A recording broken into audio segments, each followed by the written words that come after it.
আরে পুলিশ পাঠান, পুলিশ আনান, পুলিশ আনান। তাড়াতাড়ি ভাই, তাড়াতাড়ি। এই অটো আপনার নাম মুবাশশির না ভাই? হ্যাঁ, মুবাশশির। আচ্ছা, আমরা অটো দিয়ে যাওয়ার সময় করছে। গাজীপুরে বৈষম্যবিরোধী ছাত্র আন্দোলনের কর্মসূচির পর জমায়েত লক্ষ্য করে গুলি ছোড়া হয়েছে। এতে মোবাশ্বের হোসেন নামে একজন গুলিবিদ্ধ হয়েছেন। তাকে হাসপাতালে নেওয়া হয়েছে বলে জানিয়েছে পুলিশ। শনিবার সন্ধ্যা 6:30টার দিকে জেলা প্রশাসকের কার্যালয়ের সামনে রাজবাড়ী সড়কে এই ঘটনা ঘটে বলে গাজীপুর মহানগর পুলিশের উপ পুলিশ কমিশনার রিয়াজউদ্দিন গণমাধ্যমকে নিশ্চিত করেছেন।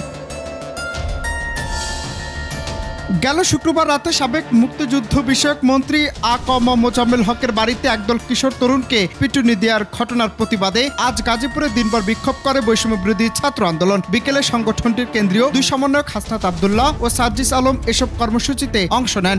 তারা চলে যাওয়ার পর এই ঘটনা ঘটে বলে প্রত্যক্ষদর্শীরা জানিয়েছেন। অনেকে বলছেন সুযোগ বুঝে নিষিদ্ধ ঘোষিত ছাত্রলীগের নেতারা গুলি চালিয়েছে।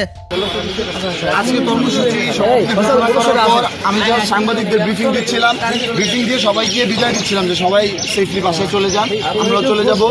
এটা বলতে বলতে এদিক দিয়ে একটা মোটরসাইকেল যায়, জাস্ট আমি দেখি পাশ দিয়ে মোটরসাইকেলটা যায় আর তাকানোর সাথে সাথে দেখি যে আমার হাতে গুলি। আচ্ছা, এখন পর্যন্ত আমাদের গুলিবিদ্ধ অবস্থা আছে। আমি এখন এই পুলিশ ফোর্স আসলে তাদের সেফটি আমি এখন ট্রিটমেন্ট করাইতে যাবো। আপনার নাম কি? আপনি কি দায়িত্বে আছেন? আমি বৈষম্যবিরোধী ছাত্র আন্দোলনের একজন সহযোদ্ধা, গাজীপুর সদর। নাম কি আপনার? মোহাম্মদ মুবাশশির হোসেন। তো গুলিটা কয়জনের গায়ে? আমার একের গায়ে লাগে, একটা ছুটি করে সেটা আমার এই ডান হাতে লাগে।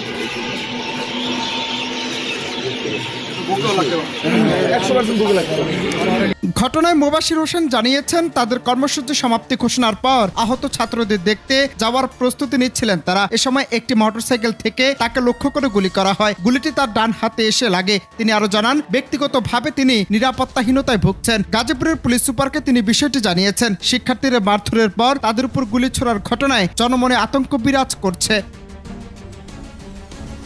ঘটনায় পুলিশ বলছে খবরটি আসার সাথে সাথে পুলিশ ঘটনাস্থলে পাঠানো হয়েছে। তদন্তপূর্বক জড়িতদের আইনের আওতায় আনতে সব রকম পদক্ষেপ নেওয়ার কথা জানায় পুলিশ। অনন্ত হাসান মাসুদ, বাংলা টিভি।